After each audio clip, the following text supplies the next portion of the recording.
right. Hello, everybody. Welcome to Keep It Simple Social Media Social Chats interview. Today we are joined by Craig Veroni. He's top-selling realtor, and he also has a really great presence on video. I discovered him to YouTube, and I thought the content he was sharing was really, really interesting. This is a live broadcast. So what it means is that you can get involved with our guests. You can ask questions, and we will see these questions pop up live on our screen. Now, we're going to keep this broadcast on our Facebook page. We're also going to download it and put it to YouTube, and we're going to add it to our blog on keepitsimplesocialmedia.com, along with keynotes and any links we have, so you can watch it in the future. A quick note about Social Chats. Social Chats is a weekly live show that we've put together to help small business learn from people who stand out in their industry. What they do works well with social media, and we hope this is going to keep you educated and entertained. So without further ado, I'm going to bring in, and this is my favorite part of the show, Heather knows that, it's the applause. Is it going to work? Woohoo! Okay. I need to stop the applause. Okay. Hi, Craig. Hi, how are you? I'm great.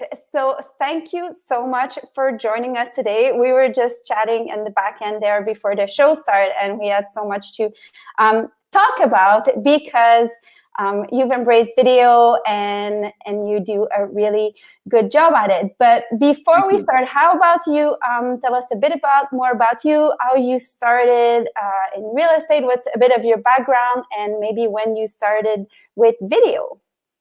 Certainly. So I've been in real estate now for 8 years. This is my 8th year in business. And prior to this career, I was a professional film and television actor working in various TV shows, feature films, and that sort of thing that were filmed here in Vancouver and abroad. And was lucky enough to do that for well over a decade and make a living at it. That was my sole means of income at that time, so I was very fortunate in that regard. But back in 2008, when the global financial crisis hit, the industry in Vancouver changed dramatically, and a lot of the business went east to Toronto. And I was left, trying to figure out what I wanted to do, whether I wanted to stay in that industry or change industries. And ultimately, after a couple of years, I decided that I did want to change jobs, get into a different line of work where I had more control over my life. It's very tough as an actor, once you walk into that audition room, you have complete control there of your audition. But once you walk out, you're at the mercy of directors, producers, and whatnot. So I made the decision to get into real estate. It is one of the best decisions I've made in my life. I absolutely love my job. But it wasn't until just a couple of years ago that I actually started embracing video and using that in my business. One would think that as an actor, it would have been sort of natural for me to utilize that from the beginning. But I actually felt that I needed to put my previous career aside and, sort of not talk about the fact that I was an actor or highlight that fact, because I felt that I needed to prove myself as a business person first. I didn't think people would want an actor listing their home, but that was my own hang up. And I wish I didn't have that hang up, because had I started utilizing video in my business, when I started, I would be so much further ahead now. I mean, the jump that's happened just in the past 2 years has been phenomenal. So I certainly wish I'd started 6 years prior to that. So this is really cool, because I was doing some research on you. I like to Google our guest, and I was like, Okay, Stargate Atlantis came up, and Two for the Country, Two for the Money, and Matthew McConaughey and Al Pacino. And I was like, okay, this guy knows video. And I'm really surprised that you say that it was not something that you decide to embrace from the beginning, considering your background. And it's really cool that you decide to put it together. And I like how life comes about sometimes, that all of a sudden, all of the pieces of the puzzle make sense. Yeah, yeah. It was actually a video boot camp that Michael Thorne and Jesse Peters were holding here in Vancouver, and so that's where the spark happened for me. I attended that boot camp, and the light bulb just went off. I mean, you know, it made complete sense, and I actually felt this massive weight off of my shoulders because I didn't need to feel like I was sort of putting on this business persona anymore. I felt like I could just be myself on camera. And so the last 2 years have been incredible. I was very fortunate to be named one of the top 50 video influencers in real estate, you know, for the last 2 consecutive years. It was a massive honor. And yeah, so the notoriety, the recognition is great, but what it's done for my business has been phenomenal. And that, of course, was the motivation for me. You know, I certainly didn't start utilizing video to get awards or accolades or anything like that. This was a business decision, and it's been incredible. Perfect. So let's dive right into it. So do you use video for your listing? So how does the whole process go for either getting more attraction from buyers, from sellers, and how do you go about kind of filming, or when you have a new listing or a property? Like, talk to us a little bit about the process behind it all. Certainly. So when I decided that I was going to use video in my business, I had already been using video with BombBomb, which is a company that allows you to send one-to-one videos from your laptop, your desktop, your mobile phone. And I was using that to connect with my database and my clients on a one-to-one basis. So I'd already been doing that for probably 4 or 5 years prior to jumping into, you know, what I do now. And I decided that I was going to utilize video in all aspects of my business. So I started immediately doing the 30 and 30 series that I did, which was my 30 favorite places in North Vancouver. And that was highlighting, you know, things, businesses, places in my community. And I then broadened that out, obviously, to interviewing with mortgage brokers, and home inspectors, contractors, and that sort of thing, so that there was an educational portion of the content that I was producing as well. Now, of course, I do use video in any listing that I take, and all of my video content is shot by me, edited by me, so I do all of that work except for my listing videos.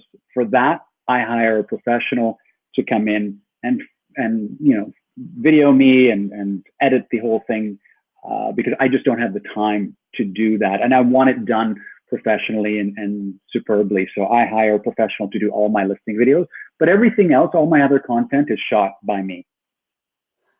So I like the way that you've brought up different types of content, because this is something that we come across a lot when we teach our social media bootcamp. People say, well, this is great with video, but I don't know what to talk about. I have no idea what I should be talking about. And then we say, well, think a bit outside the box, like your neighborhood, your industry. So how did you came about? And also, I really like how you do series, because there's a lot to be said for episodic content. So when people know there's a start to an end, there's a series, it feels like a bit like a Netflix when you see, oh, there's 20 episodes, and then you start and you know where it's going to. And so I really like that. So how do you come up with content? And do you think it's a lot of work and it's a lot of time? So do you think that all that is kind of worth it on a marketing point of view? So it's kind of a double question: ideas for content and marketing strategy a little bit. Sure. So let's start with the first question, which was my ideas for content, or how do I come up with ideas for content. When I first started coming out of the video boot camp, they issued a challenge, and the challenge was go out and try and shoot 30 videos in 30 days, highlighting places and businesses in your community. So that's where I started. And from that, I've grown and started incorporating, as I said, educational content and other bits of content. Essentially, there's a massive community out there. There's two Facebook groups that I'm a part of. One is called RE Video Studio, and the other one is Remax Play. Remax Play is only for Remax agents, but RE Video Studio is open to anyone from any brokerage. And those are fantastic forums because we all collaborate there. We exchange ideas, we share the latest videos that we've created, asking for feedback. And so that is a phenomenal place, not only to learn and get inspiration from other people, but to see what other people are doing. And so for myself, after the 30 and 30, which was my 30 favorite places in North Vancouver, I decided my next series, I wanted to do another series, and the series that was born was My Favorite Humans in Vancouver. And that's been a phenomenal series. It's really a labor of love because it's a much longer video format series, ranging anywhere from about, I think the shortest one is maybe 12 minutes, and the longest is probably about 35 minutes. So, and quite often I'm sitting down with someone who's a person who I think is one of my favorite humans in Vancouver, doing incredible things. So invariably, I'll have anywhere from 90 minutes to 120 minutes of video to try and edit down. So that series has been very well received, but it is a lot of work. So I've just finished season 1. So there were 7 episodes. It took me just a little over a year to finish their first season. And the next season that's coming up, I'm going to be switching up the format to a podcast format. So it's going to make my life easier where, I'll be sitting down, we're still going to film it, but it'll be in a podcast format where I don't have to do the editing that I was doing before. And, because editing takes up a lot of time. Shooting this content takes up a lot of time. So that leads me into that next question of yours, which was, do I feel that this is worth it for my business? Absolutely, 100%, hands down. But video is just a tool. There are lots of people out there who say, I don't know if I should get into video. I'm thinking about getting into video. But I always say to them, well, don't do it unless you really feel like you want to, that it's going to be good for your business. It's just a tool. Some people are more comfortable door knocking or cold calling. And if that's your bag, then go for it. But that's not mine. This is the way that I feel is best for me and my business to not only engage with potential clients and customers, but provide content that I think is really of value to people. And so I enjoy it. Yes, it's a ton of work, but anything that I would be doing for my business to generate more business would be a ton of work. Any business owner or entrepreneur is going to tell you the same thing, that no matter what you're doing, it's going to require work. So choose your pain. You wake up every day and you get to choose what your pain is. So my pain happens to be video, and I love it, as painful as it is sometimes. Yeah. So podcasting, this is cool because I think it's funny. For a while, people thought like radio was just going to disappear. I listen to podcasts all the time, and I think it's interesting also for longer format because people can listen to podcasts in their commute or when they're going for a walk or doing something else. So I think that's going to be super fun. I absolutely love your series about your favorite humans. I thought that was really, really nice, and it really inspiring. Thank you. So great job on that. Would you have like tips? So we know not everyone is comfortable with video. A lot of people knew they know they should be tackling it, but so any tips, and because you have a background as an actor, I think it's phenomenal, because you can really maybe have more more tips than the average Joe. So do you have any tips for people starting out in terms of where do you even start and how you go about it? And yeah, little tips to make it less intimidating, say. Well, as I said, this is simply a tool that you can choose to utilize or not. So if it makes sense for someone to utilize video in their business, then they're going to find ways to overcome those obstacles, in front of them. I mean, there's always going to be obstacles when you're taking on something new or learning something new. For me, yes, I was completely comfortable in front of the camera because of all of my training, but I had absolutely no experience with editing. So on the other side of the camera, I had zero experience. And that was really daunting for me. To this day, editing is my number one nemesis, because it does take time. And then of course, the more videos you do, the more you're putting out content, the better you want to make it. So with each video, I want to get better, and that means continuing to learn. So the learning curve never stops.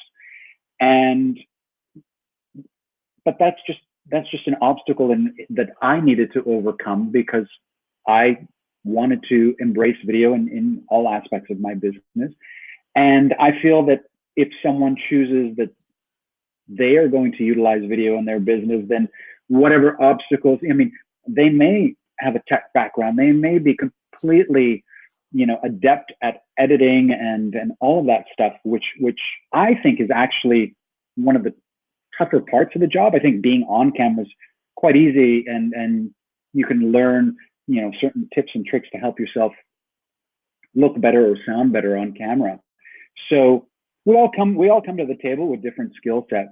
And I think that if you choose to use video in your business, you will figure out what your strengths are, and then focus on your weaknesses to make those stronger as well, which is what we all have to do. In terms of being on camera, certainly there are lots of tips and tricks. The easiest thing to realize is that this is just a piece of glass between you and the person you're talking to, or the audience that you're speaking to. So don't let it intimidate you. And one of the easiest tricks is to think of someone particular, specific, that you're actually speaking to. So when I'm recording a video, I actually will think of someone, pick someone who I believe that I'm speaking to, just to make the engagement more real, more sincere. And expression, eye contact, voice intonation, all of that sort of thing comes into play as well. So when you're on camera, you're not your normal self. Your energy needs to be raised a little bit. Your voice needs to be more inflective. And so there are little tips and tricks, but those are easily learned and easily figured out. And you can practice with yourself. You can practice and see how you sound on video one way, and then with a little bit more energy. So that would be my advice. Okay, there's lots of little points here that I really like. So we like to put a little circle next to the camera so that you look in the eye of the camera and then you think, or sometimes I cut this little thing as a smile. So you remember to smile, kind of bigger than normal. Remember to smile, and then you look at this little face thinking, this is so-and-so, ideally my target customer or a friend or something. So we can definitely relate to that. Yeah, smiling is absolutely huge. If you do nothing else but simply smile a lot in your videos, then you're well ahead of everybody else. That's one of the big keys, is to continue to smile all the time. And it may feel weird at first by doing that, but I'm always thinking when I'm recording a video, Tom Cruise, right? Because Tom Cruise smiles all the time. All the time, and it's enjoyable. People find him charming. So, but that is one of the big keys, of course. Yeah, smile. Yeah, start with a smile. I even bring, when we film for client, I bring lip balm, because the ladies lips crack after a while. Yes. Okay, We so, we all carry a little lip balm around with us. there you go. The smile lip balm. Perfect. Yeah. So that and video editing, I'm glad that you mentioned that, and I'm glad that you mentioned that you shoot your videos on your own except for listing. And we say that also with photography. There is a time for professional photographer, there is a time for professional videographer, and there's a lot that you can do with your smartphone these days. And Heather and I absolutely love buying gadgets and gear and video equipment and photography equipment. A lot of it is to test so we can say this works, this doesn't, but also because it really enhances the experience. So what would you suggest in terms of equipment and in video editing or photo editing? In terms of equipment, I would say simple is better. I mean, your name is Keep It Simple Social Media, so that's my motto as well. Is keep it simple. Don't try unless you know how to use video gear already. Unless you are completely confident in using these various pieces of technology already. Don't try and complicate your life by adding another obstacle or hurdle in front of you. When I started, I knew that, okay, my weakness is video editing and the tech side of things. I wouldn't consider myself, completely tech savvy. So I needed to figure out how to overcome those obstacles. And the best way for me to do that was to keep it simple. So to this day, for the first year, actually, I shot everything on an iPhone 5S. Oh. So I've only had my iPhone 8 now for maybe a year and a half, I guess. But prior to that, everything was shot on my iPhone 5S, and I still shoot everything on my iPhone. I don't own any other camera. I invested in a DJI Osmo gimbal, which is a handheld gimbal, and that's phenomenal. And you'll want a tripod. So when you're filming your own content, you can set up a tripod. I've got a little Joby cell phone camera mount that goes on top of the tripod, and then I can just put that anywhere and record myself.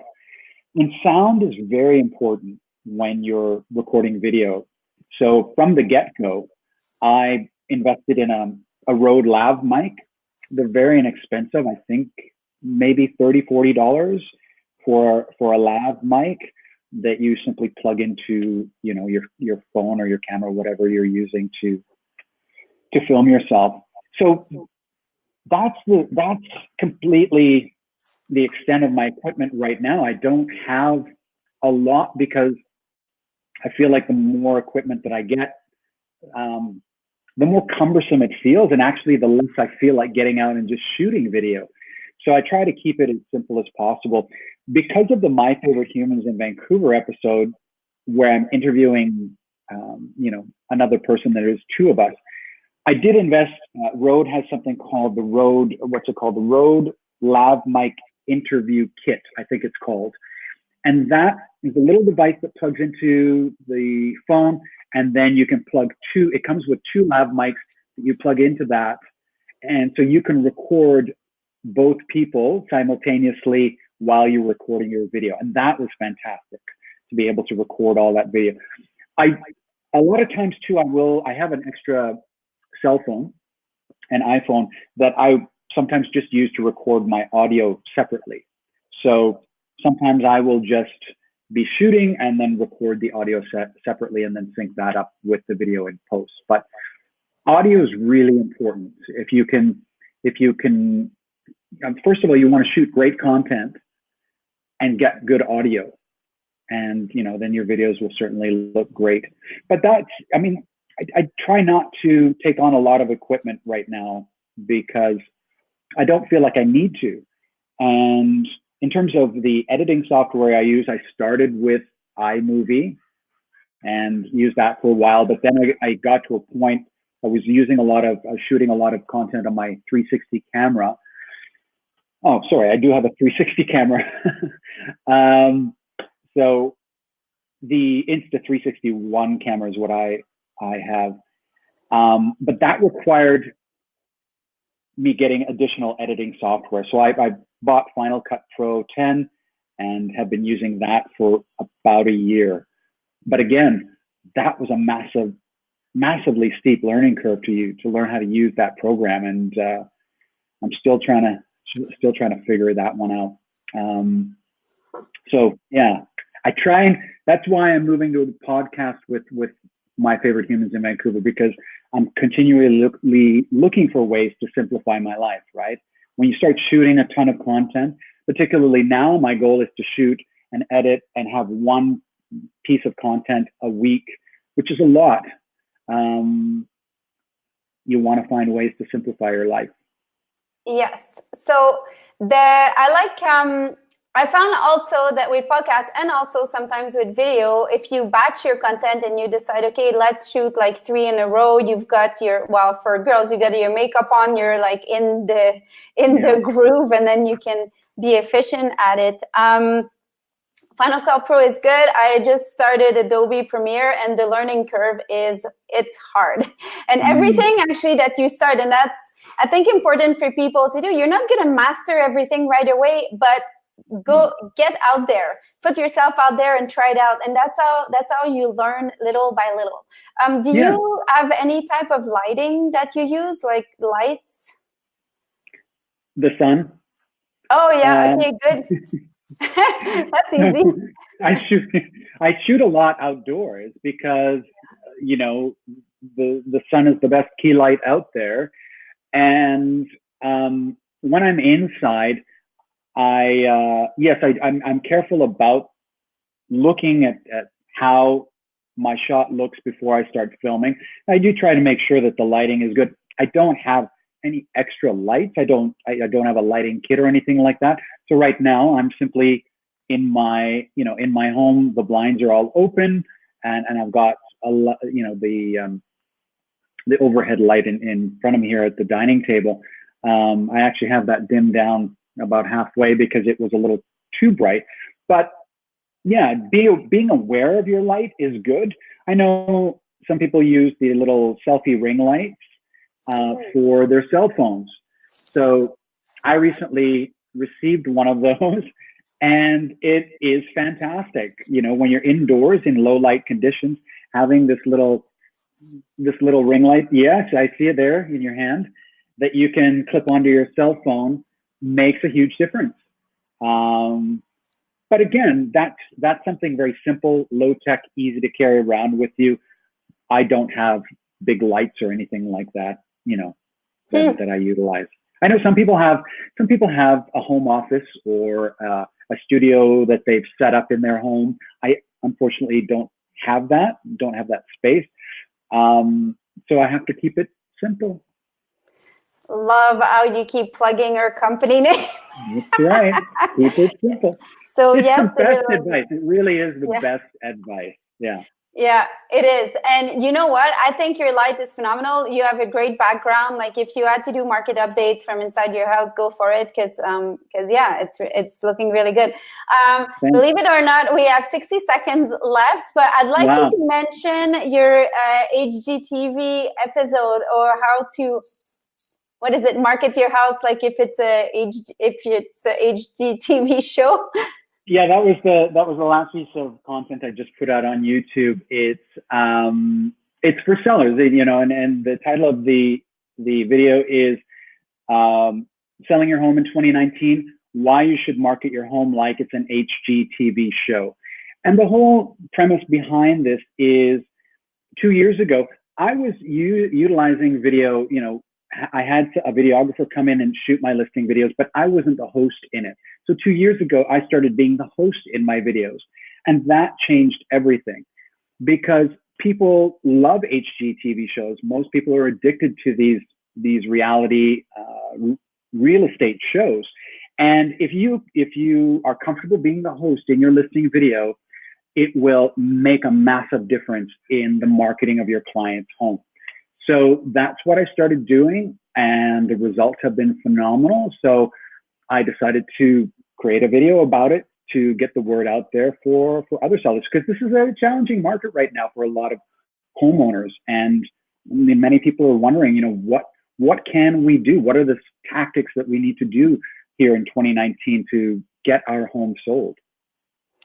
And I think that is important also for people who are considering to put their house on the market. These are things that you should be looking for, in my opinion. And I just sold and bought a house in the last year, in your real estate agent. Like, Absolutely. what are you going to do to promote my listing, apart from putting it in the newspaper? And, you know, what's your next step? Show me how you're going to showcase my property. And absolutely love that video. So that, it's a great conclusion. How can we find more about you? How can we find some of your videos? Well, all my videos are on YouTube, so you can certainly just go to Craig Veroni Personal Real Estate Corporation on YouTube. Find me there. On YouTube, there's obviously links to follow me on Facebook, Instagram, Twitter, LinkedIn. I'm on all of those channels. And I post great content every week. So I hope you'll follow me there. And your website is craigveroni.com? .ca. .ca. Okay, perfect. Yes. All Supporting right. our Canadian culture.